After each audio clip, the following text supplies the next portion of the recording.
Anyone who believes in indefinite growth on a physically finite planet is either mad or an economist. We don't want to focus politics on a notion that involves the rejection of principles around which a large majority of our fellow citizens organize their lives. We are not as endlessly manipulable and as predictable as you would think. My mother was a primary school teacher, but when she was in her early 40s, she took study leave to do a diploma in primary education at the Institute of Education here in London. I remember coming home from school once. The house was dark and I thought no one was in. I opened the door to the living room and saw that my mother was sitting there and she hadn't turned the light on. I asked her if she was okay and she said she was fine. Later, I heard her say to my father, and I'm quoting, "It's all a matter of doing and thinking." My brother, the family satirist, had tuned into this way of talking and he had started a new comedy routine where he would pretend to be my mother, look into the distance and say, "Harold, it's all a matter of being and seeing. No, Harold, what it is talking and walking," and so on. At the time, I had no idea what my mother was talking about. A phrase like doing and thinking wouldn't or couldn't capture anything that I thought worth knowing. And yet for the last 50 years, I can see that whether I knew it or not, the phrase has been some kind of pole star for me. So from the vantage point of now, what do I think my mother was on about? I think she was expressing what might be called the activist thesis, which in summary, or in my own words, as the best teachers always said to us, goes something like this. Inactivity of any kind, imagine throwing a ball or squeezing a sponge, say, we get our minds and bodies to go through actions. The way this involves our minds seems to involve such things as memory, recall, observation, response, reflection, interpretation, evaluation, as well as a synthesis of some or all of these. Yet none of these is entirely separate from whatever it is that our bodies are doing. So even as we say a word like observation, we need to understand that it means observing something from the inside of what it is our body is doing. So it follows that if children become engaged in doing interesting and challenging things, their thinking will develop. As my mother was a primary school teacher, she was much concerned by the environment of the classroom. This I know because whenever we went on walks, she said she'd collect bits to take into school. She was, of course, interested in the collective of children she was in charge of for the year and how they could all make advances in that time. For her, I know it was especially important that it was all the children. So as anyone knows who's been in that situation or anything like it, a teacher has to address the matter of how this group of children coexist and cooperate. At which point another of my mother's principles comes to play a crucial part as expressed by her or my brother or both as talking and doing and thinking. And as she sat in the dark and amalgamated what she was learning from Christian Schiller, her fellow students, with her 12 years or so of teaching experience, she included in the mix that her flock had to feel that they were allowed or entitled to experiment with what they could do, with what they could talk about, and with what they could think. Again, the talking and thinking will develop out of it. So let me cut to the chase. For her and people like her, the route to learning, or if you prefer it, understanding, involved the idea that children would try out things, talk about them, do them, discuss them, think about them, and though I've separated these processes out, they might do these simultaneously or in conjunction with each other. Now, I should say that I didn't ever have the conversation with my mother where we discussed all this, and she didn't live long enough to see what has happened to education. Even so, when I look back, say to when I was at university, I can see that there must have been a part of me that knew that if I wanted to understand something, I had to do, I had to cooperate, and I had to talk. Take one obvious example, Shakespeare. I loved reading close textual examinations of Shakespeare plays. I still do. And of course, there are thousands of them, as we know. But I have to concede that only a few are about what it means to make a production, or what it means to sit in a theatre or any space and watch a production. It's as if there is some kind of invisible hierarchy between a gold standard bona fide analysis, which is about the written form of the play, and something below that which is less serious. And this is about such things as how you might turn that script into a live play, or how and why an audience experiences the passing of events and thoughts of the play in the real time of a performance. Interesting, but less important. To give you one small glimpse of what I mean, a few weeks ago, my wife and I went to see Othello at the National Theatre. I have to say that I found it an overwhelming experience. Looking back on it, I can see that bit by bit I was being wound up tighter and tighter, so that when we reached the final unravelling at the end, after the killings, and Othello realises that Iago has engineered the whole situation, or, depending on how you look at it, Othello realises that he was only too willing to believe what Iago suggested to him, it became unbearable.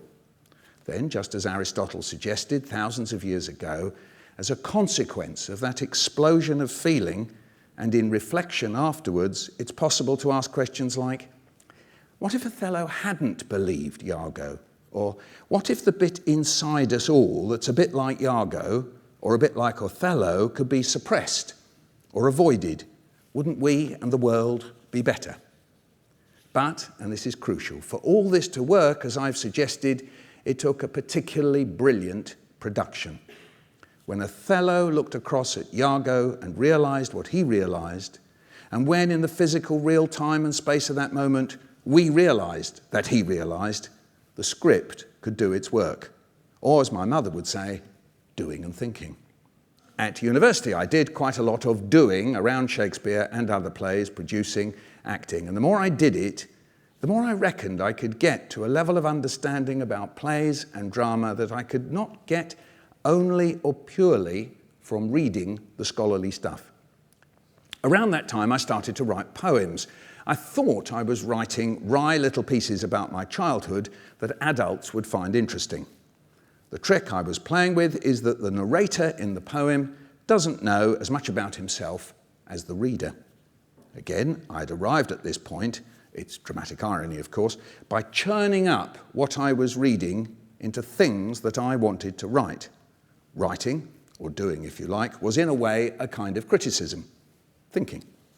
In fact, there didn't seem to be many adults who were interested, other than a school's radio producer and an editor of children's books. These were for children, they both said. So the poems became a book, whereupon I started being invited into schools, libraries, and on teacher training courses to read the poems. To start off with, I did this in a rather non-doing way. On one occasion, I arrived at a school, Princess Frederica, in North London, and the deputy head teacher said that the children were very excited and they were waiting for me. I thought he meant a class, but he took me through an arch, and there was the whole school, 300 of them. Mr. McAlane, the teacher, said, "Boys and girls, here's the moment you've all been waiting for." And they all roared. I suspect they roared not so much because it was me, but that they liked roaring. So I hid. I hid behind my book and started to read in my reading a poem voice. The ship in the docks at the end of the trip, the man on board is the captain of the ship. The name of the man was old Ben Brown, and he played the ukulele with his trousers down. Now, when you perform in front of 300 children, you usually have about 30 seconds to prove yourself. And if you don't or can't, it's not that they're rude or start heckling, they just start getting interested in other stuff. Their shoes, their hair, their ears, and it had started happening. I looked across to Mr. McAlane and he looked horrified. He had read the poems off the page and had interpreted that I was some kind of live wire who could electrify his school. So he seized the moment and said to the children, "No, it doesn't go like that, does it, children?" And they roared back at him, "No!" And then he did something that I've never forgotten. He danced the poem. He read it with the whole of his body, and the whole school joined in, moving and singing the poem. The ship in the dock was at the end of the trip. The man on board was the captain of the ship. The name of the man was Old Ben Brown, and he played the ukulele with his trousers down. He played the ukulele with his trousers down. In that one moment, I learnt that if I was going to make contact with a live audience of children, with the words that I'd written on a page, I would have to do some serious doing. I would have to dance poems too. And if I did that, children would do that too. They wouldn't just read poems, they would do poems. Much more recently, I've been involved in writing a book about a particular aspect of language, the alphabet. Now, another side of being a child of my parents is that language was treated in our home not only as something functional, expressive and reflective, but also as something constantly provisional, if you can be constantly provisional, and endlessly malleable. My parents exchanged English words with words, expressions and songs from Yiddish, French, German, Latin and Italian. They exchanged their accents with experiments in American. My father had been in the US Army. Welsh, my father had been evacuated there. They implied in how they spoke that language was a resource. No more than that, it was a playground. When our dishwasher broke down, my mother called it a wish dasher. When she saw what a mess our bedroom was, she called it a misha de monk. When we asked her what a misha de monk was, she said it was our bedroom. When either or both of my parents heard or read or said something that seemed to them pithy or ironic or significant, they cut and pasted it into their conversations. My mother said, "Ask your father what he's doing and tell him to stop it." It was re-quoted 1,000 times. I learned that I could think of language that way too. I could make it and remake it, quote it and edit it, make substitutions and additions, switch between accents, dialects and languages. And all this activity was not a matter of being clever, for which there is a Yiddish word, knacker, which I heard directed at me many times over, believe you me. It was again a matter of doing and thinking. By doing all that stuff, it was a way of thinking about language. At the heart of it is a question about who language belongs to. A good deal of education implies that language belongs outside of yourself. It belongs to the invisible know-alls, perhaps also knackers, who set and mark tests and exams, to invisible writers of dictionaries, to the invisible writers of the scripts that teachers appear to be using in order to teach, especially when teachers say things like, "I'd prefer not to be doing this, but we have to." It's all a nonsense. Language belongs to all of us because we're the ones who use it and change it. It is at times a battleground with all kinds of instructions and demands being issued, while some contest these, while millions carry on regardless. At times it's a place of exchange, borrowing and lending between groups, between countries and so on. It's the activity, doing, the activity of people leads them to put language to use as part of those activities, doing and thinking and talking. And yet, even if I know all this, I can find myself getting caught out. As I started work on the book about the alphabet, my first feeling was that the alphabet was something fixed. After all, people call the alphabet I've used to write this talk with the Roman alphabet. And there it is, carved into stone on Trajan's column in Rome. You can't be more fixed than that. Other than that, the Romans wrote the word Julius, as we would say, as I-V-L-I-V-S, all in what we would call capital letters. We don't write like that anymore. So unchangeable, yet changeable. And who did the changing? Who thought up the little letters, the lower case? And the letters J, U, and W, where did they come from? Julius Caesar? Elizabeth I? Napoleon? I don't think so. Well, it took me 400 pages to find out these changes and many more happened because more often than not, the doers in the actual material business of getting writing onto paper and screens, scribes, printers, compositors, and today people sitting at computer terminals, decided through doing, talking, and thinking that change was a good idea or even a necessity. Maybe my mother would like that. So I believe that we not only all make and change language, but that we all have the right and necessity to find out how language works by playing with it. Most classrooms I go into have a poster on the wall of especially good words, sometimes called wow words in the current jargon. I'm always curious about this. Where do these words come from? What's so good about them? Who decided that they're wow words? And why do especially good words come from outside to the children?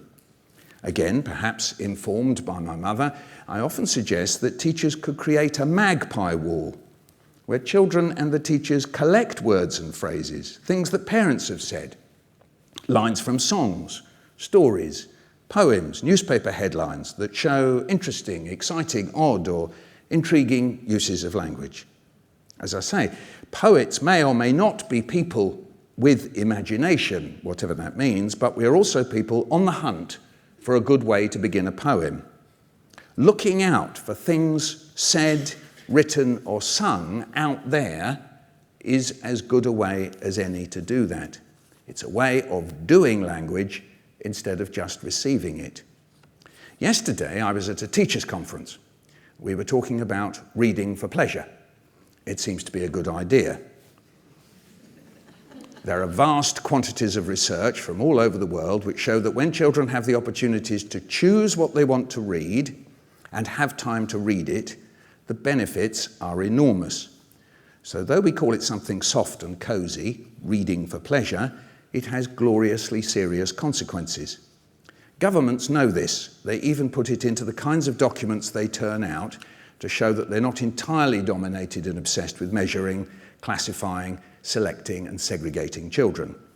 Then they do nothing about it and get on spending millions on not reading for pleasure.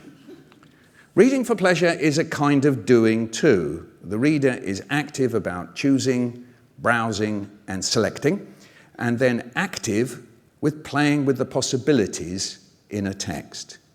More often than not, readers for pleasure will talk about what they read.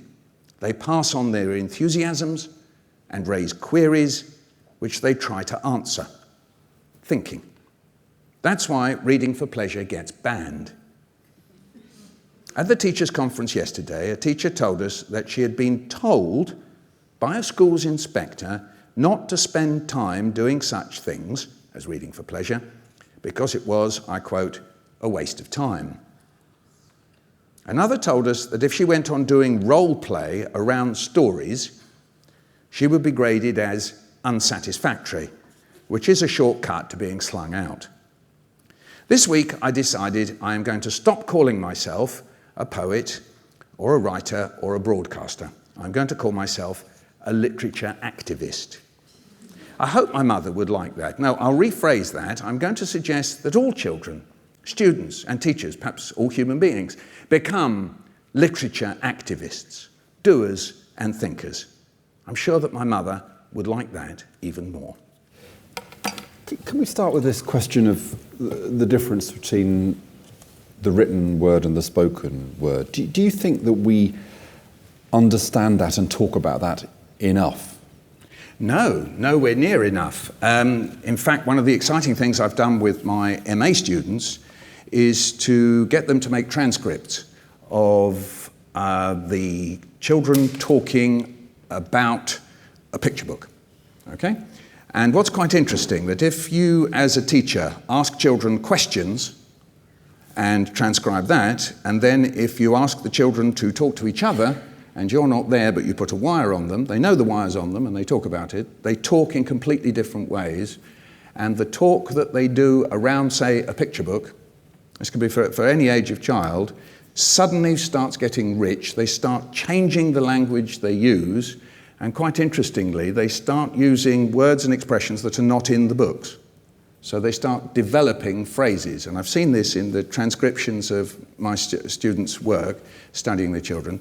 But what's also interesting is the moment you look at transcripts of the spoken word, you can see that we do all sorts of things, and people have known about this for a long time, that we don't do in writing. So we interrupt each other, we don't finish things off, we use a lot of pronouns because we're waving our arms about, so we can say that and it. And we make references that I know that you know. So earlier I asked you about your dad, so we both know your dad, so we can talk about that. But if we were writing about it, I'd have to put your dad's name in, all that sort of thing. Now, the problem is that talk is not given its due award, if you like, in schools, because this stuff of children talking to each other face to face with a thing like a book or making a pot, we don't hold it, we don't preserve it, we don't transcribe it and say, wow, that's valuable.